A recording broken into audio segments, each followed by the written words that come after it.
ভাঙড়ের বিধায়ক 293টা বিধায়কের নোংরামি অন্যায়কে ফাঁস করে দিচ্ছে। ভাঙড় উপহার দেবে বিধানসভাকে, অর্থাৎ ডবল ডিজিটের বিধায়ক বিধানসভায় যাবে আইএসএফ এর পক্ষ থেকে। টার্গেট ভালো পথে আছে বলে টার্গেট হচ্ছে, কোনো ধরনের অস্বীকার করার কোনো জায়গা নেই। বাংলার মানুষ বুঝতে পারছে বিভিন্ন জায়গায় আইএসএফ ব্যাপক ফল করে বিধানসভার মধ্যে আসছে। তাদের সাথে আলোচনার পর্যায়ে আছে, সিট শেয়ারিং এর জায়গায় আছে, আলোচনা চলছে। দেখুন, একটা কথা বলি, আমরা চাই বিজেপি তৃণমূলকে বাংলা থেকে শূন্য করতে হবে। 2021 সালে রেজাল্ট হয়েছিল যেটা, 2026 সালে তার থেকে ভয়ঙ্কর ভালো রেজাল্ট রয়েছে। ইতিমধ্যেই তৃণমূলের প্রাক্তন বিধায়ক আরাফুল ইসলাম বলেছেন, আর আজকে অভিষেক বন্দ্যোপাধ্যায় বলে ভাঙড়ে তৃণমূলকে জিততে হবে। এ প্রসঙ্গে কি বলবেন? ভাঙড়ের বিধায়ক 293টা বিধায়কের নোংরামি অন্যায়কে ফাঁস করে দিচ্ছে। একজন বিধায়ক হয়েও মানুষের কথা কিভাবে বিধানসভার মধ্যে বিধানসভার বাইরে বলা যায় সেটা দেখিয়ে দিচ্ছে। আজকে রাজ্যের মানুষ বিধায়কদের মাইনে, ফোন খরচ থেকে শুরু করে কি করার অ্যাক্টিভিটি কি হওয়া দরকার সেটাও জানতে পারছে ভাঙড়ের একমাত্র বিধায়ক, সংযুক্ত মোর্চা তথা আইএসএফ এর বিধায়কের জন্য। তাই এক আইএসএফ এর বিধায়ক তৃণমূল কংগ্রেসের নোংরামি, বিজেপির সাম্প্রদায়িকতার বিরুদ্ধে যেভাবে লড়ে যাচ্ছে, তৃণমূল কংগ্রেস আর বিজেপি চিন্তিত হচ্ছে। ফলে ভাঙড়ের বিধায়ককে হারাতে হবে। তবে একটু আমি বলে রাখি, 2021 সালে আপনারা অনেক চেয়েছিলেন, পারেননি। 2026 সাল আসছে, সংযুক্ত মোর্চা 2026-এ যাতে তৈরি হয় তার জন্য আমরা চেষ্টা করছি। তারপরেও বলছি, আমরা এই বিগত 4.5 বছরে যা পারফরমেন্স করছি, রাজ্যের বিভিন্ন প্রান্ত থেকে ভাঙড় উপহার দেবে বিধানসভাকে, অর্থাৎ ডবল ডিজিটের বিধায়ক বিধানসভায় যাবে আইএসএফ এর পক্ষ থেকে। পারলে গণতান্ত্রিক প্রক্রিয়াতে লড়াই আসুন, আমরা আপনাদের চ্যালেঞ্জকে গ্রহণ করছি। 2021 সালে সূর্যকান্ত মিশ্রকে টার্গেট করে হারানো হয়েছে। 24-এর লোকসভায় মোহাম্মদ সেলিম অজিত চৌধুরীকে টার্গেট করে হারানো হয়েছে। 26-এ বিধানসভায় আপনার উপরে টার্গেট হচ্ছে, সেটা বাংলার মানুষ দিনের আলোর মতো পরিষ্কার হয়েছে। কিভাবে এই টার্গেট থেকে বাঁচবেন? দেখুন, টার্গেট ভালো পথে আছে বলে টার্গেট হচ্ছে, কোনো ধরনের অস্বীকার করার কোনো জায়গা নেই। বাংলার মানুষ বুঝতে পারছে, অলিতে গলিতে চর্চা হচ্ছে। তবে একটা কথা বলবো, গণতন্ত্রের শেষ কথা মানুষই বলে। গণতন্ত্র মানুষের জন্য। এই গণতান্ত্রিক পদ্ধতিতে আমরা সমস্ত রকম টার্গেটকে উপেক্ষা করে শুধু ভাঙড় নয়, ক্যানিং থেকে শুরু করে, আমডাঙ্গা থেকে শুরু করে, বাদুড়িয়া থেকে শুরু করে, দেগঙ্গা থেকে শুরু করে, হরিয়ারপাড়া থেকে শুরু করে, রানীনগর থেকে শুরু করে, সুজাপুর থেকে শুরু করে আলিপুর দুয়ার পর্যন্ত, এদিকে ঝাড়গ্রাম থেকে শুরু করে পুরুলিয়া, বাঁকুড়া হয়ে বিভিন্ন জায়গায় আইএসএফ ব্যাপক ফল করে বিধানসভার মধ্যে আসছে। ভাঙড়ে 2021-এ ভাঙড়ে জিতেছেন আবির্ভাবে, ক্যানিং পূর্ব বিধানসভায় ভালো রেজাল্ট করেছেন, বেশ কয়েকটা হাড়োয়ায়ও ভালো রেজাল্ট করেছেন, আপনার দক্ষিণ 24 পরগনায় ভালো রেজাল্ট করেছেন। এবারে আপনাদের কি টার্গেট রয়েছে এবং বামেদের সঙ্গে আপনাদের জোটে? বামেদের সাথে আলোচনার পর্যায়ে আছে, সিট শেয়ারিং এর জায়গায় আছে, আলোচনা চলছে। দেখুন, একটা কথা বলি, আমরা চাই বিজেপি তৃণমূলকে বাংলা থেকে শূন্য করতে হবে। বিজেপি তৃণমূলকে বাংলা থেকে একেবারে শূন্য করতে গেলে যত সেকুলার ফোর্স গুলো আছে ঐক্যবদ্ধ হতে হবে, তাহলে সহজেই হারানো যাবে।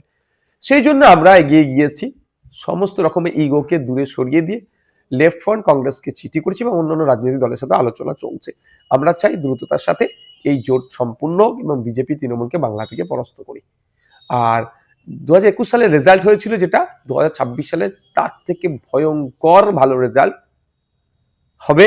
কারণ 2021-এ আমরা দল তৈরি করেছিলাম, অনেকে সাম্প্রদায়িক দল বলে আমাদেরকে দেখে দিয়েছিল, অনেকে অমুক দলের দালালি করছে বলে দেখে দিয়েছিল। কিন্তু 4.5 বছরে বাংলার মানুষ বুঝে গিয়েছে এটা সাম্প্রদায়িক দল না প্রকৃত অর্থে ধর্মনিরপেক্ষ দল।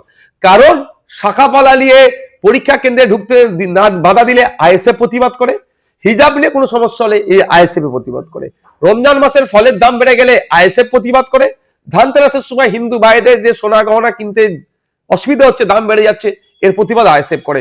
আনিসকে হত্যা করলে প্রতিবাদ আইএসএফ করে, বিদ্যুৎ মন্ডলকে হত্যা করলে এই প্রতিবাদ আইএসএফই করে। সেই আপনার বকটুই থেকে শুরু করে কুলতলি আমার ছোট্ট বোনটার জন্য প্রতিবাদ আইএসএফই করেছে। সুতরাং আইএসএফ এর কার্যকর্ম সারা রাজ্যে ছড়িয়ে পড়েছে। এখন সাম্প্রদায়িক বা অমুক দলের দালাল বলেও আইএসএফ এর যে ঝড় উঠেছে আটকাতে পারবে না। ক্যানিং পূর্বের বিধায়ক তিনি বলছেন যে আব্বাস সিদ্দিকী, নওশাদ সিদ্দিকী কিংবা তহ সিদ্দিকীকে ক্যানিং এসে দাঁড়াতে হবে, যদি না দাঁড়ায় জোর করে দাঁড় করাবো। শুনুন, ওই নটোরিয়াস ক্রিমিনালের নামটা বাদ দিন, আমার সময় নষ্ট করবো না ওর জন্য। আপনি তো নটোরিয়াস ক্রিমিনাল বলছেন, উনি বলছেন যে আমাকে নটোরিয়াস ক্রিমিনাল বলছে। আপনাদের কি রাগ হচ্ছে না? কাকে বলছে? সাধারণ মানুষকে বলছে। হ্যাঁ, সাধারণ মানুষকে বলবো ওনার কথায় উত্তেজিত হবেন না। নটোরিয়াস ক্রিমিনালকে আবারও বলছি, ক্যানিং পূর্বের বিধায়ক শওকত মোল্লা সাহেব একজন নটোরিয়াস ক্রিমিনাল। যদি এটা উনি না হয় তাহলে ওনাকে বলুন যে আমার বিরুদ্ধে আইনত ব্যবস্থা নিতে।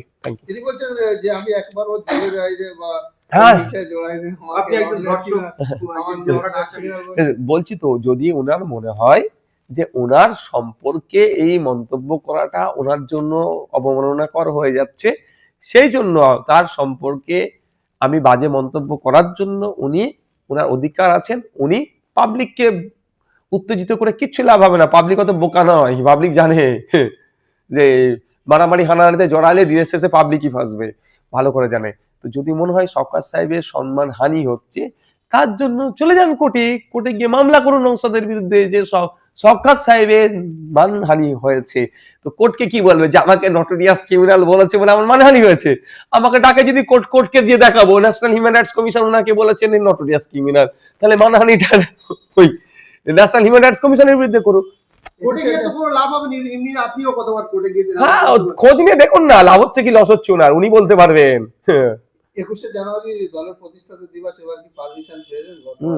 একদম সব রেডি করা হয়ে গেছে। আপনি গতবার বক্তব্য দিতে পারবেন না? কিংবা কেন পারবো না? আব্বাস সিদ্দিকী ভাইজান কেন পারবে না?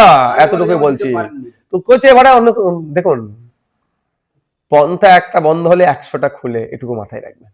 প্রার্থী চয়ন হয়েছে আপনাদের? হ্যাঁ, প্রার্থী কেন চয়েস হবে না, হচ্ছে। ক্যানিং পূর্ব কি রাপারটা প্রার্থী দেওয়া হবে?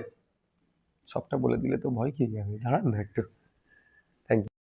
তো কোর্টকে কি বলবে যে আমাকে নটোরিয়াস ক্রিমিনাল বলেছে বলে আমার মানহানি হয়েছে, আমাকে ডাকে যদি কোর্টকে দিয়ে দেখাবো ন্যাশনাল হিউম্যান রাইটস কমিশন ওনাকে বলেছেন নটোরিয়াস ক্রিমিনাল, তাহলে মানহানিটা ওই ন্যাশনাল হিউম্যান রাইটস কমিশনের বিরুদ্ধে করুক। কোর্টে গিয়ে তো কোনো লাভ হবে না, এমনি আপনিও কতবার কোর্টে গিয়েছেন। হ্যাঁ, খোঁজ নিয়ে দেখুন না, লাভ হচ্ছে কি লস হচ্ছে ওনার, উনি বলতে পারবেন। 21শে জানুয়ারি দলের প্রতিষ্ঠাতা দিবস, এবার কি পারমিশন পেলেন? একদম সব রেডি করা হয়ে গেছে। আপনি গতবার বক্তব্য দিতে পারবেন না? কিংবা কেন পারবো না? আব্বাস সিদ্দিকী ভাইজান কেন পারবে না?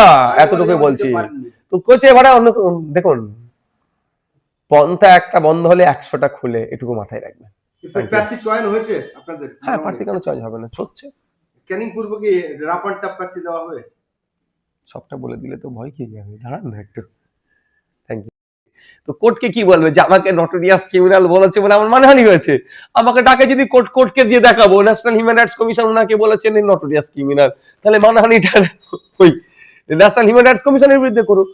কোর্টে গিয়ে তো কোনো লাভ হবে না, এমনি আপনিও কতবার কোর্টে গিয়েছেন। হ্যাঁ, খোঁজ নিয়ে দেখুন না, লাভ হচ্ছে কি লস হচ্ছে ওনার, উনি বলতে পারবেন।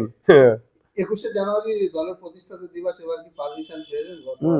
একদম সব রেডি করা হয়ে গেছে। আপনি গতবার বক্তব্য দিতে পারবেন না? কিংবা কেন পারবো না? আব্বাস সিদ্দিকী ভাইজান কেন পারবে না?